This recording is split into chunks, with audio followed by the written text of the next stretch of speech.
Hello friends, कैसे हैं आप सब? बढ़िया। मैं आपसे उम्मीद यही करता हूँ कि आप रेगुलर प्रैक्टिस कर रहे हैं मैथ्स की, और धीरे धीरे आप इम्प्रूवमेंट भी देखेंगे जब आप प्रैक्टिस करेंगे रेगुलर, क्योंकि मैथ्स नाम ही प्रैक्टिस का है। If you do practice, maths बहुत ईजी होने लग जाती है। ठीक है, आज जो मैं आपके सामने टॉपिक लाया हूँ वो है रिलेशन एंड फंक्शन। ये चैप्टर 11 में भी है सीबीएसई के अंदर, और चैप्टर 12 में भी है। ठीक है, तो ये बहुत बहुत बहुत ज़्यादा इंपॉर्टेंट चैप्टर है। ठीक है, relations and function. Please understand this thing कि रिलेशन फंक्शंस एक चैप्टर तो है ही है, लेकिन ये 12th के अंदर हर चैप्टर के अंदर आएगा। कहीं ना कुछ पार्ट इसका हमेशा हर चैप्टर में जुड़ा रहेगा। ठीक है, 11 में भी बहुत से ऐसे चैप्टर्स हैं जहाँ रिलेशन फंक्शंस आएंगे, कुछ ग्राफ्स आएंगे, कभी कुछ आएगा। तो ये बहुत ज़्यादा इंपॉर्टेंट चैप्टर है, और 90% बेसिकली 95% बच्चों के अंदर को दिक्कत इस चैप्टर में आती है ही। ठीक है, तो मैं इसको बहुत धीरे समझाऊंगा, ज़्यादा धीरे भी नहीं चलूँगा, नहीं तो फिर बोरिंग हो जाता है लेक्चर। मैं इसको ऐसे समझाऊंगा कि आप लोग बिल्कुल बोर भी नहीं होंगे और आपको समझ में भी आ जाएगा। ठीक है, बस मेरी आपसे रिक्वेस्ट इतनी सी है, इसको जो मैं पढ़ाऊँ इसको आज पढ़ें, जस्ट समझाएं, और इसको अपने अंदर इमेजिन करने की कोशिश करें, फील करने की कोशिश करें, इसको अपने अंदर उतारें। अगर ये आप इसको सिर्फ पढ़ेंगे, थोड़ा रीड करेंगे, तो रिलेशन फंक्शन समझ में नहीं आएगा। ठीक है, इस चैप्टर के साथ दिक्कत ही ये है। इसको समझने के लिए आपको इसको मतलब कहते हैं ना, इसके अंदर घुस के इसको फील करना पड़ेगा कि यार ये हो क्या रहा है। ठीक है, मैं आपको बिल्कुल फील कराऊंगा, आप बस मेरे साथ रहिए, इसको समझिए, इसको देखिए। थोड़ा सा इसमें सेट्स का पार्ट भी आएगा, जो इसका फर्स्ट चैप्टर है 11th क्लास का, लेकिन वो जो टॉपिक आएंगे थोड़े बहुत, वो मैं इसके अंदर आपको समझा दूंगा, तो ज़्यादा टेंशन की बात नहीं है। पर रिलेशंस क्या होते हैं, कैसे होते हैं, फंक्शंस के बारे में क्या होता है, वो सब जानने से पहले हमें एक टॉपिक देखना पड़ता है, कार्टेशियन प्रोडक्ट ऑफ सेट। वो मैं भी आपको समझाऊंगा। उसके बाद अपन रिलेशन देखेंगे, फिर फंक्शन देखेंगे। पर please please please keep practising, इसको समझिएगा, बहुत इंपॉर्टेंट टॉपिक है, बहुत बहुत बहुत ज़्यादा। मेरे साथ बने रहिए, इसको फील लीजिएगा, तभी समझ में आएगा, वरना नहीं आएगा। प्लीज़, ठीक है। तो सबसे पहली बात जो आज मेन टॉपिक है रिलेशन समझने से पहले, वो है कार्टेशियन प्रोडक्ट्स ऑफ सेट्स। ठीक है, कार्टेशियन प्रोडक्ट्स ऑफ सेट्स। एक और ज़रूरी बात कि अगर आपको इसमें कहीं भी डाउट आए, कुछ भी डाउट आया, मुझे प्लीज़ कमेंट बॉक्स में लिखिए, मैं उस पर वो क्लियर करूँगा। क्योंकि अगर कुछ भी डाउट रह गया तो रिलेशन फंक्शंस में दिक्कत आएगी ही आएगी। मैं मेरी तरफ से पूरी कोशिश करूँगा कि आपको कोई डाउट नहीं रहे, लेकिन फिर भी अगर कोई भी डाउट रहता है आपका, तो please comment me on my inbox, या मेरे इस वीडियो के नीचे जो कमेंट आ रहा है उसके अंदर कमेंट कर दीजिए, तो मैं उसका सॉल्यूशन देने की आपको पूरी कोशिश करूँगा। ठीक है, तो कार्टेशियन प्रोडक्ट्स ऑफ सेट क्या होता है, इसकी एक डेफिनेशन देख लेते हैं, जो हमें एनसीईआरटी ने भी दी है। फिर मैं आपको इसको सिंपल भाषा में समझाऊंगा कि ये हो क्या रहा है, क्योंकि जो एनसीईआरटी लिखता है वो तो खतरनाक लिखता ही है, और बच्चे इसीलिए आ जाए तो वैसे डर जाते हैं कि यार ये हो क्या रहा है, लिखा क्या है। तो डरने की बात नहीं है बॉस, जो उनकी लैंग्वेज होती है उसको एक बार अगर हम कोडिफाइड तोड़ दें, समझ लें उसको, तो फिर बहुत आसान हो जाता है समझना। चलिए एक बार देखते हैं कार्टेशियन प्रोडक्ट क्या है। Let A and B are two non empty sets. ये ध्यान रखिएगा, ए एंड बी कैसे है, non empty sets. Non empty sets कौन से सेट्स होते हैं, जो खाली नहीं होते, उनके अंदर कोई ना कोई वैल्यू या एलिमेंट्स होंगे। ठीक है, the sets of all ordered pair A comma B. अब बात आती है ऑर्डर्ड पेयर की। ऑर्डर्ड पेयर क्या है, ऑर्डर मतलब एक सीक्वेंस में। ठीक है, कोई भी पेयर्स जब वो सीक्वेंस में आएंगे तो उन्हें क्या कहेंगे, ऑर्डर पेयर, और उनका सीक्वेंस फिक्स रहेगा। ठीक है, ये बात ध्यान रखिएगा, उनका सीक्वेंस फिक्स रहेगा। मतलब 1,2 लिखता हूँ मैं, तो ये 2,1 के बराबर नहीं है। ठीक है, ये ऑर्डर है, मतलब 1 पहले आएगा, 2 दूसरे नंबर पे आएगा। अगर मैं 2,1 लिख रहा हूँ तो ये 2,1 ही है, ये 1,2 नहीं है। क्लियर, ऑर्डर्ड पेयर, इसको समझिएगा। क्लियर, तो the sets of all order pair A comma B इस फॉर्म में होंगे such that A belongs to A, capital A कोई सेट है, वो मैं समझाऊंगा। ए मान लीजिए ये सेट है 1 2, ठीक है, और बी कोई सेट है 4 5 6 ठीक है, या फिर ऐसे दे देते हैं 5 6 7। ठीक है, इस कार्टेशियन प्रोडक्ट हम सेट्स ए एंड बी कैसे डिनोट करते हैं? कार्टेशियन प्रोडक्ट को हम कैसे डिनोट करते हैं? ए क्रॉस बी। ये ध्यान रखिएगा, ए क्रॉस बी है, बी क्रॉस ए इससे अलग होगा। ये प्रोडक्ट का साइन नहीं है, हम कार्टेशियन प्रोडक्ट को ऐसे डिनोट करते हैं। इसमें पहला एलिमेंट किससे आएगा? ए सेट से, ए सेट से। दूसरा एलिमेंट किससे आएगा? बी सेट से। ठीक है, अगर उसको हम कैसे डिनोट करते हैं? A comma B such that, ये साइन किसका है? सच दैट का, डैट का। A belongs to A and B belongs to B. जो ए है वो ए से बिलोंग कर रहा है और बी बी सेट से बिलोंग कर रहा है। ठीक है, इसको मैं कैसे लिखूंगा देखिएगा। मैंने क्या लिखा? अब ए पहला एलिमेंट क्या है मेरा? ए से 1 1 5 से, तो 1 5। ठीक है, दूसरा 1 से 6 1 6, फिर 1 से 7 1 से 7। ये देखिए पहला एलिमेंट ए से ही बिलोंग कर रहा है, दूसरा एलिमेंट बी से बिलोंग कर रहा है। अब ए का सेकंड एलिमेंट 2 5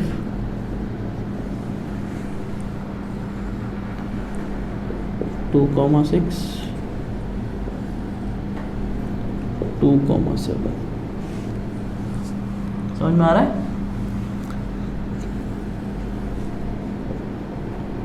5 3 6 3 7 6 and 3। कोई दिक्कत?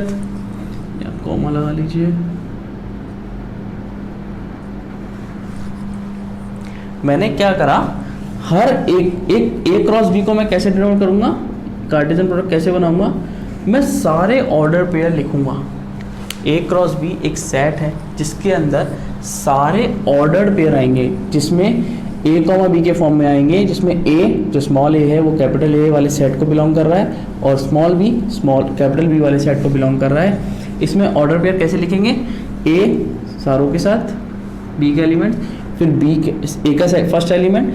ये ध्यान रखिएगा पहली पोजीशन पे ए के एलिमेंट्स ही आ रहे हैं और सेकंड पोजीशन पे बी के एलिमेंट्स ही आ रहे हैं। क्लियर? ये कार्टेशियन प्रोडक्ट है ए क्रॉस बी का। अगर मैं बोलूं B cross A, B cross A, तो इसमें क्या होगा कि जो पहला एलिमेंट होगा वो बी कॉमा ए। अब B comma A such that B belongs to capital B और A belongs to capital A. अब इसमें क्या हो गया, जो पहला एलिमेंट है वो मेरा किस सेट से आएगा? बी सेट से, और जो दूसरा एलिमेंट आएगा वो किस सेट से आएगा? ए सेट से। ठीक है, तो इसको मैं कैसे लिखूंगा? पहला 5 से 1,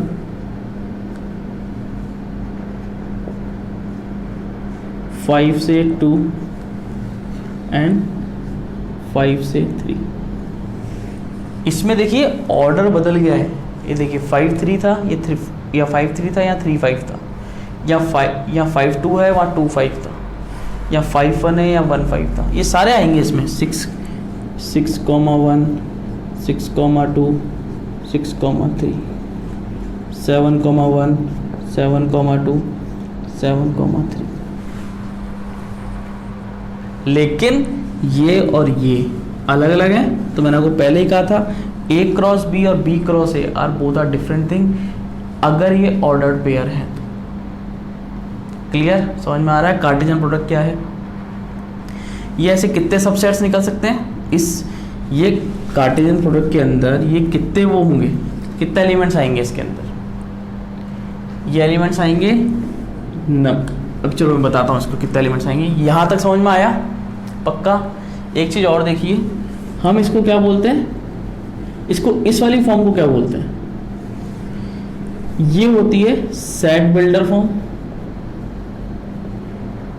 ये मतलब सेट बिल्डर रिप्रेजेंटेशन बोलते हैं इसको। ये फंक्शंस में भी आएगा, रिलेशन में भी आएगा। जब हम किसी को भी इस फॉर्म में लिखते हैं तो उसको बोलते हैं हम सेट बिल्डर फॉर्म, ठीक है। जब हम किसी को इस फॉर्म में लिखते हैं तो ये है रोस्टर फॉर्म। रोस्टर फॉर्म ये सब में आएगी, फंक्शन में भी आएगी, रिलेशन में भी आएगी, सेट्स में भी आएगी, ठीक है। और ये है diagrammatic form, diagrammatic representation. Clear. तो कार्टेशियन प्रोडक्ट क्या होता है, जब हम किसी भी दो सेट्स के सारे ऑर्डर पेयर लिख लेते हैं, सारे ऑर्डर पेयर जब मैं लिख लेता हूं तो मेरे पास क्या आ जाता है, Cartesian product of two sets, ठीक है। अब मैं इनमें से अगर ये दो निकाल लूंगा, मान लीजिए कोई सेट है जिसके अंदर मैं लिखता हूँ 1,5 और 1,6, तो ये इसका सबसेट है, मतलब इसके अंदर जो एलिमेंट है वो इसके अंदर है कहीं ना कहीं, ठीक है। तो ये तो एक कंप्लीट सेट है, इसके जितने भी रिलेशंस बनेंगे वो इसके अंदर से सबसेट से बनेंगे, वो अपन रिलेशन चैप्टर में डील करेंगे, ठीक है। अभी तो आप ये समझिए कि कार्टेशियन प्रोडक्ट क्या होता है, हम A क्रॉस B के सारे ऑर्डर पेयर जब लिख लेंगे, सारे, ध्यान रखिएगा, सारे ऑर्डर पेयर जब हम लिख लेंगे तो वो क्या कहलाएगा, कार्टेशियन प्रोडक्ट कहलाएगा। इसको ऐसे रिप्रेजेंट करते हैं, इसको हम सेट बिल्डर फॉर्म बोलते हैं, इस रिप्रेजेंटेशन को रोस्टर फॉर्म बोलते हैं, इस रिप्रेजेंटेशन को डायग्रामेटिक रिप्रेजेंटेशन या डायग्रामेटिक फॉर्म बोलते हैं। क्लियर, समझ में आ गई बात, कोई डाउट? ये डेफिनेशन समझ में आ गई। ए और बी का नॉन एम्प्टी होना ज़रूरी क्यों है, अगर यहाँ पे कोई भी एम्प्टी सेट हो गया तो मैं ऑर्डर पेयर नहीं मिलेगा, यहाँ कोई एलिमेंट ही नहीं है तो डिनोट किसको करेगा, तो उस केस में A क्रॉस B या B cross A cross B या B क्रॉस A क्या हो जाएगा, एम्प्टी सेट। क्लियर। या फिर इसके अंदर इनफाइनाइट एलिमेंट्स हो गए, इनफाइनाइट एलिमेंट्स हो गए, तो ये दोनों सेट कैसे हो जाएंगे, इनफाइनाइट, क्योंकि इसमें इतने एलिमेंट्स हो जाएंगे तो जितने भी कार्टेशियन प्रोडक्ट बनेंगे वो इनफाइनाइट बनेंगे, ठीक है। ये सब कहने की बातें, ये हम डिनोशंस नहीं कर सकते, समझाने के लिए समझाया, लेकिन बेसिक क्या जो समझना ज़रूरी है रिलेशन पढ़ने के लिए कि कार्टेशियन प्रोडक्ट क्या होता है, ऑर्डर पेयर क्या होता है, और ये को कैसे डिनोट करते हैं, ठीक है। क्लियर। आगे चलें, इसके सबसेट्स निकाल सकते हैं ऐसे, ठीक है। एक चीज़ और नोट करिए, number of elements in A cross B कितने आएंगे, इसको मिटा रहा हूं मैं। इसमें देखिए कितने एलिमेंट्स हैं, 1 2 3 4 5 6 7 8 9, 9 एलिमेंट्स हैं। ए सेट के अंदर कितने एलिमेंट थे, मैं इसको ऐसे भी लिख सकता हूँ 1 2 3। बी के अंदर कितने एलिमेंट थे, 5 6 7 थे। तो A क्रॉस B में हमेशा NA number of element A into, ये इंटू का साइन है, number of element of B, इतने एलिमेंट्स होंगे हमेशा। ये क्रॉस का साइन नहीं है, ये मल्टीप्लाई का साइन है। तो इसको जैसे मान लीजिए इसमें तीन एलिमेंट है, इसमें 3 एलिमेंट है, इसमें भी 3 एलिमेंट है, तो यहाँ कितना हो जाएगा 3 इंटू 3 9। तो A क्रॉस B के अंदर कितने एलिमेंट्स आएंगे, 9। क्लियर, पक्का। चलें आगे, चलिए एक चीज और, ऑर्डर पेयर के अंदर इक्वलिटी ऑफ ऑर्डर पेयर और देखते हैं अपन। Equality order pair, order pair क्या बताया मैंने कि A comma B, order pair मतलब A पहली जगह पे आएगा, B दूसरी जगह पे ही आएगा, ठीक है, कोई दिक्कत नहीं।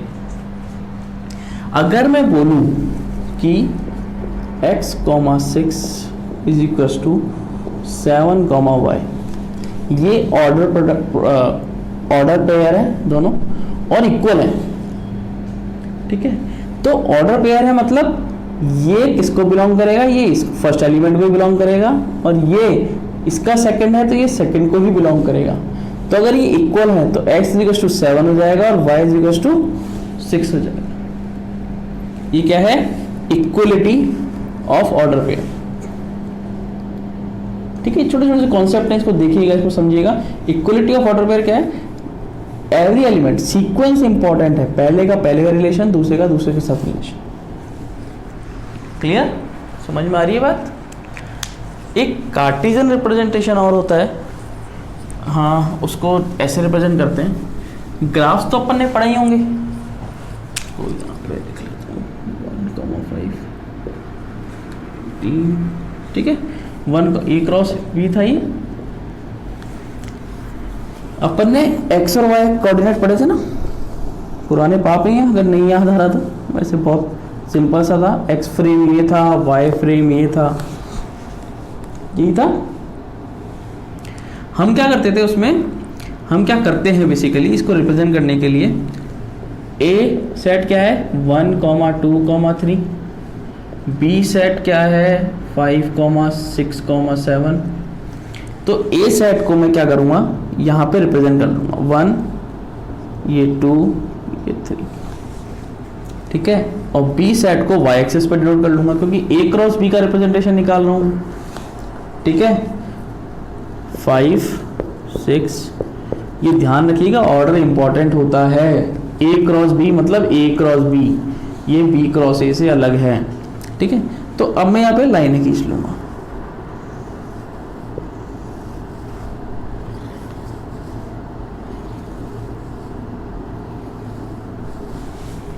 ये जो हमें पॉइंट मिले,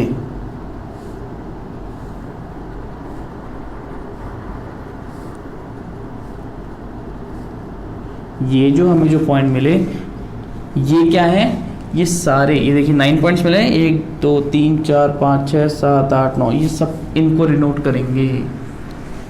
ये एक्सेस हटा दीजिए यहाँ से, ये सिर्फ समझाने के लिए बताया था मैंने आपको, ठीक है। ये देखिए, ये पॉइंट क्या होगा, एक्स एक्स 1,5, ये 2,5, ये 3,5, यही आ रहा है 1,5, 2,5, 3,5। ये वाला पॉइंट 1,6, 2,6, 3,6। ये वाला पॉइंट 1,7,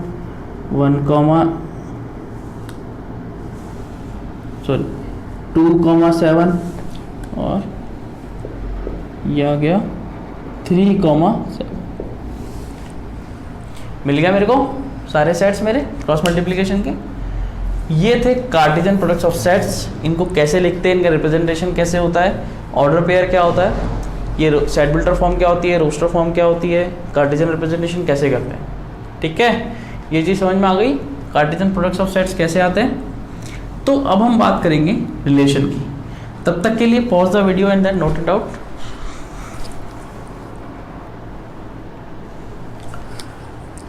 अब रिलेशन क्या होता है, कार्टेशियन प्रोडक्ट समझ में आ गया। अब रिलेशन की बात करते हैं। Let A and B be two sets, ये non empty, then a relation R from A to B. ये ध्यान रखिएगा, रिलेशन क्या है, from A to B is a subset of A cross B, subset of A cross B, ठीक है। Cartesian product में निकाले, ये एक, अगर ए एलिमेंट ए 1 2 3 था, बी के अंदर 5 6 7 है, तो ए क्रॉस बी क्या होगा, ये होगा। ये अपन ने देख लिया। तो जो अगर कोई रिलेशन है आर ए टू बी के अंदर, ठीक है, ए टू बी की बात कर रहा हूँ क्योंकि मैं ए क्रॉस बी की बात कर रहा हूँ, ठीक है। तो वो किसका सबसेट होगा, आर किसका सबसेट होगा, ए क्रॉस बी का। तो अगर कोई भी रिलेशन हम तभी मानेंगे कि वो ए टू बी है जब वो उसके अंदर जो भी एलिमेंट्स होंगे वो ए क्रॉस बी के अंदर होने चाहिए, ठीक है। ए क्रॉस बी के अंदर और भी एलिमेंट हो सकते हैं, कोई दिक्कत नहीं है, लेकिन आर के अंदर जो भी एलिमेंट्स हो वो ए क्रॉस बी के अंदर होने चाहिए, वो मस्ट है। अगर नहीं है तो वो रिलेशन के अंदर नहीं आएंगे, ठीक है। क्लियर, पक्का, चलें आगे, ठीक है। ये समझ में आया। अब कुछ एग्जाम्पल देखते हैं ताकि और क्लियर हो जाए।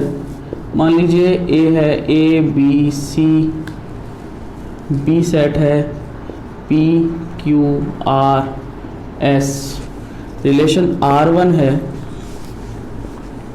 ए comma P, A comma R या and B comma S and, ठीक है, ये एक रिलेशन है R1। R2 एक रिलेशन है A comma P, A comma S, S comma B, और ठीक है। अब मेरे को ये बताइए ए क्रॉस बी या ए टू आर, R1 और R2 सही है क्या? ठीक है, तो सबसे पहले तो मैं देखूंगा कि ए क्रॉस बी क्या आता है। A cross B, A cross B निकालने के लिए मैं क्या करूंगा, A comma P, A comma Q, A comma R, A comma S, ठीक है। फिर बी कॉमा पी, सबका क्रॉस प्रोडक्ट आएगा, B comma Q, B comma R, B comma S, और यहाँ पे लिख लेता हूँ C comma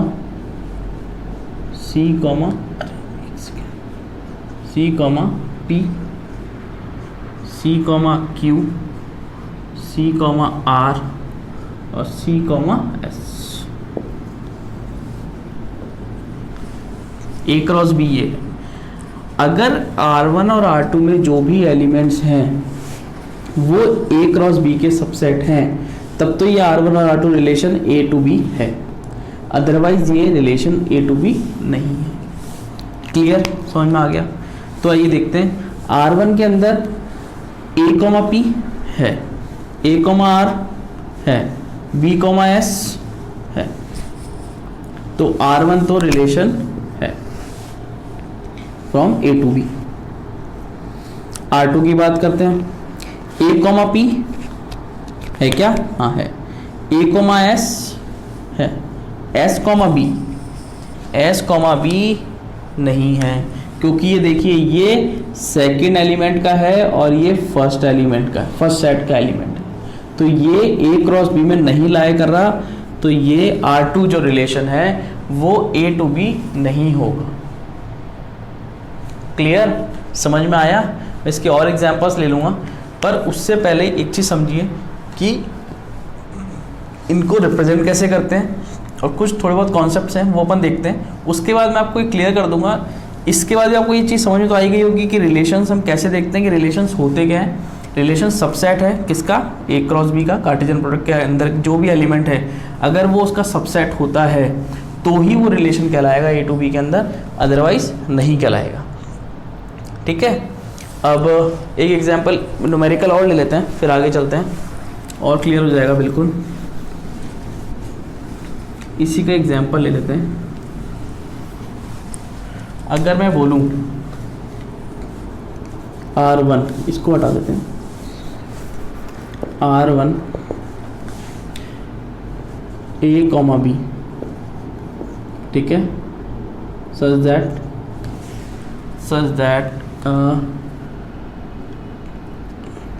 B is greater than Y, ठीक है, where A belongs to A and B belongs to B।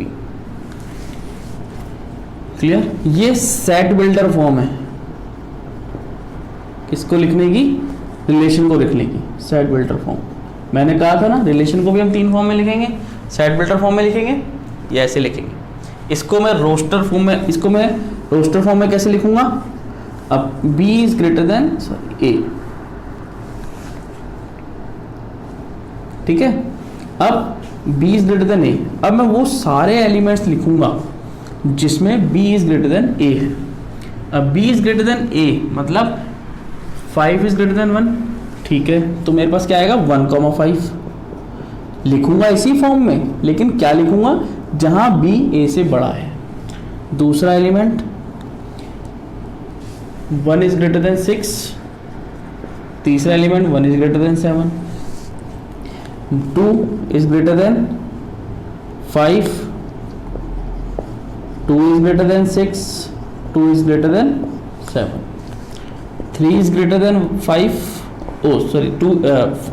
5 is greater than 3, b बड़ा है लिख सकता हूँ, 6 is greater than 3 and 7 is greater than 3। तो ये रिलेशन R1 ही है, लेकिन ये कैसी फॉर्म में है, रोस्टर फॉर्म में।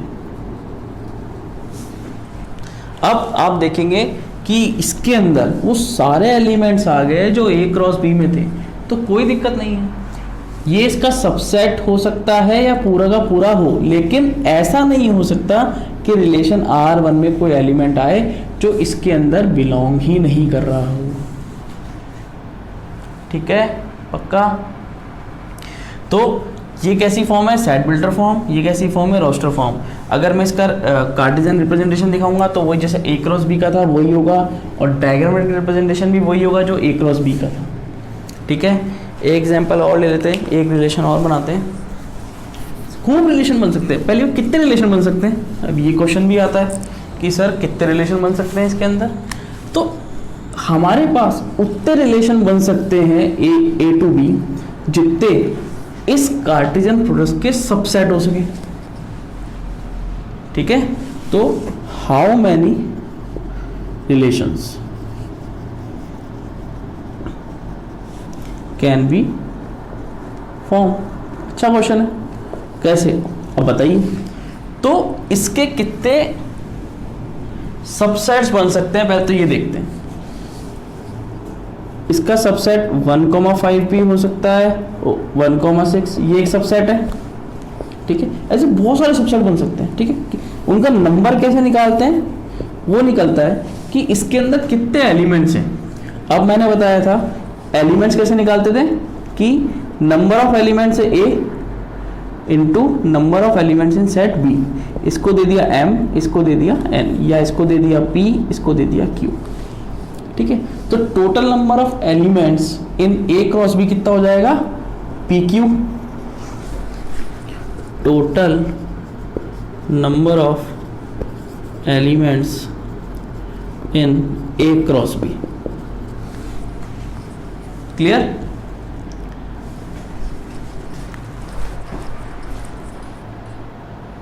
ठीक है, तो जो नंबर ऑफ सबसेट्स होंगे, नंबर ऑफ सबसेट्स मतलब जितने रिलेशन हम बना सकते हैं वो क्या होंगे, 2 की पावर PQ। मतलब इसमें कितने रिलेशन बनेंगे, 2 की पावर 9। ठीक है, तो 2 की पावर 9 रिलेशन बन सकते हैं इन दो सेट से। आप सोचिए 2 की पावर 9 रिलेशंस हम बना भी नहीं सकते और फिजिबल भी नहीं है बनाना। तो आप ये समझिए कि हम इतने relations A to B develop कर सकते हैं। पोस्ट रिलेशन, जैसे ये रिलेशन डेवलप हुआ, मैं ये भी लिख सकता था इसके अंदर कि where A is greater than B। उस केस में क्या आता, मेरे पास एम्प्टी सेट आता। कैसे, देखिए ये चीज समझ में आई, कितने रिलेशंस फॉर्म होते हैं। अगर मैं कहूँ A is greater than B, या फिर A is greater than B का कॉन्सेप्ट समझिए पहले। अगर A में B से वो एलिमेंट लिखूंगा जिसमें A बड़ा है।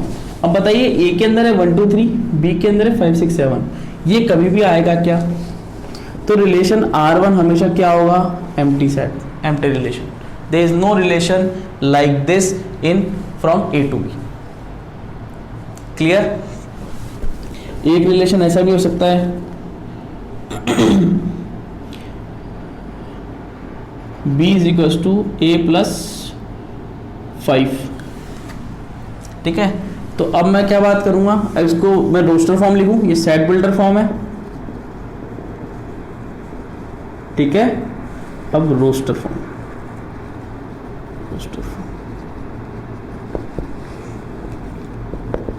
B is equals to A plus 5।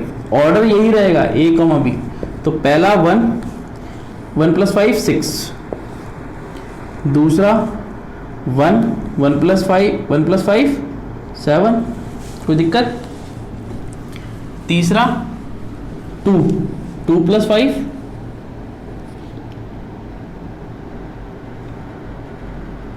1 + 5 sorry 2 + 5 7, ठीक है। 1 + 5 6, यहाँ 1 रखा तो b की वैल्यू क्या आई 6, यहाँ 2 रखा तो b की वैल्यू क्या आई 7, यहाँ पे 3 रखूंगा तो b की वैल्यू क्या आएगी 8। अब ये देखिए 8 है क्या बी सेट में, नहीं है। अगर मुझसे ये पूछा जाए कि ये रिलेशन A to B हो सकता है क्या, तो मैं मना कर दूंगा, ठीक है, ये नहीं हो सकता। लेकिन अगर मुझे बोला जाए कि A to B रिलेशन बनाओ जो इस फॉर्म में हो, तो मैं उसको कैसे लिखूंगा, दैट्स इट, इसमें 3 नहीं आएगा। उसको रिप्रेजेंट कैसे करूंगा, 1 2 3 5 6 7 1 2 6 एंड 2 2 7। ये डायग्राम रिप्रेजेंटेशन है, ये रोस्टर फॉर्म है, ये सेट बिल्डर फॉर्म है। क्लियर, पक्का। इसके बाद छोटे छोटे से कॉन्सेप्ट हैं वो मैं क्लियर कर दूंगा अभी। ये चीज़ समझ में आई, रिलेशंस क्या होता है, सबसेट है कार्टेशियन प्रोडक्ट का, उसको कैसे कैसे हम लिख सकते हैं, उसकी फॉर्म्स कैसे होती है, नंबर ऑफ रिलेशंस कितने बना सकते हैं इसके अंदर, वो सब देखा अपन ने, ठीक है। एक कॉन्सेप्ट, अब डोमेन रेंज का कॉन्सेप्ट समझ लीजिए, डोमेन रेंज कोडोमेन और इन्वर्स का कॉन्सेप्ट देख लीजिए। इन्वर्स का कॉन्सेप्ट कुछ नहीं होता, बहुत सिंपल सा कॉन्सेप्ट है, इसको मिटा रहा हूँ मैं। जहाँ मैं ये R है, मैं जहाँ R इन्वर्स लिखूंगा, मतलब दैट मीन्स कि मैं B to A रिलेशन निकालूंगा। अगर ये R रिलेशन है A to B, then R inverse relation होगा B to A। सिंपल, कोई दिक्कत। क्लियर, पक्का, समझ में आ रहा है। डोमेन कोडोमेन रेंज क्या होती है समझिए। अभी मैंने ये रिलेशन बनाया था, तो मैंने क्या बताया था, बहुत सिंपल भाषा में समझाऊंगा, प्लीज़ समझिएगा। 1 2 3 5 6 7 ये था। तो कोडोमेन क्या होगी इसमें, इसे हम मिटा रहा हूँ जगह बनाने के लिए। Domain R1, range R1 and codomain. 3 concept है, थोड़ा समझिएगा। डोमेन क्या है, सेट A, अगर रिलेशन A to B है तो सेट A के अंदर, ठीक है, जो पार्ट ले रहा है, ठीक है। मैंने सेट को कैसे बनाया था, रोस्टर फॉर्म में लिखा था, नहीं लिखा था क्या, 1 to 6 यहाँ लिख देता हूँ, और 2 to 7।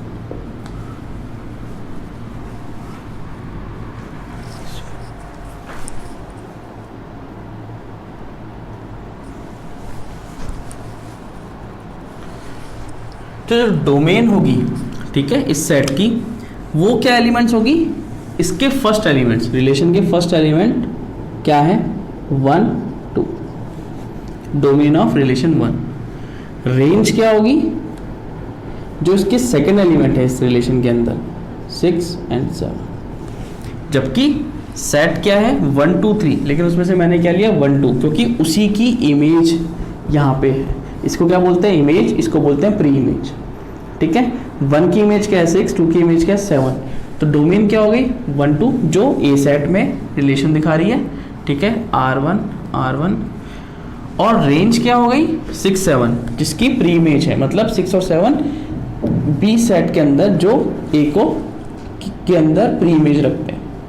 कोडोमेन क्या होगा, कोडोमेन पूरा बी सेट होगा, जितने भी एलिमेंट्स इसके अंदर होंगे। क्लियर, पक्का, समझ में आ रही है बात, कोई दिक्कत। एक चीज ध्यान रखिएगा, जब मैं इन्वर्स निकालता हूं तो जो मेरी R की डोमेन है, ये रेंज हो जाएगी R इन्वर्स की, और ये डोमेन हो जाएगी R इन्वर्स की। मैंने क्या था, R अगर A to B है तो R इनवर्स क्या होगा, B to A। ठीक है, तो जो रिलेशन यूं था, अब ये रिलेशन क्या सा हो गया, ऐसे, या फिर मैं यहाँ, तो डोमेन क्या हो गया ये, इसमें कौन रिलेटेड है, 6 और 7, और ये R इनवर्स का है और ये R1 का है। ठीक है, तो R इनवर्स के अंदर मेरी डोमेन क्या हो गई, 6 और 7, रेंज हो गई 1 and 2, और कोडोमेन क्या हो गई, 1 2 3। अब अगर कोडोमेन लिखूंगा मैं R इनवर्स की, तो वो क्या हो जाएगी, 1 2 3। क्लियर, समझ में आ रहा है, पक्का। मैं एक ही सेट का रिलेशन, इटसेल्फ रिलेशन भी बना सकता हूँ। कैसे, मान लीजिए यहाँ बी सेट नहीं होता, ठीक है, मैं फाइंड कर रहा हूँ relation A to A, relation A to A, तो मैं क्या निकालूंगा, ए क्रॉस ए। लेकिन ये तभी पॉसिबल है जब ए नॉन एम्प्टी सेट हो। ठीक है, तो ए क्रॉस ए क्या होगा, 1, 1, 1, 2, 1, 3, 2, 1, 2, 2, 2, 3, 3, 1, 3, 2, 3, 3। समझ में आ रही है बात। तो इसको मैं क्या बोलता हूँ, रिलेशन विथ इटसेल्फ। एक सेट ए का खुद के साथ अगर रिलेशन निकालूंगा तो एक कार्टेशियन प्रोडक्ट आएगा, और मैं इसमें कोई सा भी रिलेशन लगा सकता हूँ। वो जैसे कि अगर आर ए कॉमा बी, ठीक है, where A is equals to A plus 1, ठीक है, sorry, b is equals to a plus 1 such that a and b belongs to a। अब यहाँ देखिए एक ही सेट है। अब मैंने क्या करा, a कॉमा बी बनाया, ठीक है, a क्रॉस b के अंदर ये चेक करूंगा कि इसमें कौन से लाई कर रहे हैं, और वो सारे वैल्यूज यहाँ लिख दूंगा। पक्का, इसको मैं ऐसे ही रिप्रेजेंट करूंगा, a और ये भी है, 1 2 3 1 2 3। अब यहाँ पे 1 लिख रहा हूँ पहले सेट से, तो यहाँ पे क्या आएगा 2, यहाँ पे 2 लिखूंगा तो यहाँ पे क्या आएगा 3। तो मेरे पास रोस्टर फॉर्म में क्या आएगा, 1, 2 और 2, 3। ये दोनों उसमें लाए कर रहे हैं, तो ये रिलेशन इसको सेटिस्फाई कर रहा है। ठीक है, ये रोस्टर फॉर्म है, ये डायग्रामेटिक फॉर्म है, ये सेट बिल्डर फॉर्म है, ये रिलेशन विथ इटसेल्फ। ठीक है, तो हमने इस वीडियो में क्या देखा, कार्टेशियन प्रोडक्ट देखा, ऑर्डर पेयर देखा, उनकी इक्वलिटी देखी, रिलेशंस क्या होते हैं उनको हमने अब समझा कि रिलेशंस बेसिकली बनाते क्या हैं, कैसे बनते हैं, कार्टेशियन प्रोडक्ट के सबसेट होते हैं। ठीक है, डोमेन क्या है, रेंज क्या है, कोडोमेन क्या है, इनवर्स ऑफ रिलेशन क्या है, ठीक है, कैसे हम उनको लिखते हैं, सबसे बड़ी बात, set builder form, roster form, diagram form. ठीक है, ये सब हमने पढ़ा। इनको ढंग से पढ़ लीजिए, इनको अपने फील लेके पढ़िएगा, इसको अपने मन में उतारिएगा, क्योंकि जो नेक्स्ट टॉपिक है वो है फंक्शंस। फंक्शंस तभी समझ में आएगा, वो स्पेशल टाइप का रिलेशन होता है, वो तभी समझ में आएगा जब ये समझ में आ जाएगा। ठीक है, तब तक के लिए इसको ढंग से पढ़िए, एक बार थोरो रीडिंग करिए, एनसीईआरटी रीडिंग करिए, क्वेश्चंस प्रैक्टिस करिए। कहीं भी डाउट आता है please comment me, and please subscribe my channel for regular updates, ताकि आगे आपको ऐसे ही वीडियोज़ मिलते रहें और आप प्रैक्टिस और मैथ्स को बिल्कुल ईजी समझ के काम करते रहें। ठीक है, तब तक के लिए बाय बाय।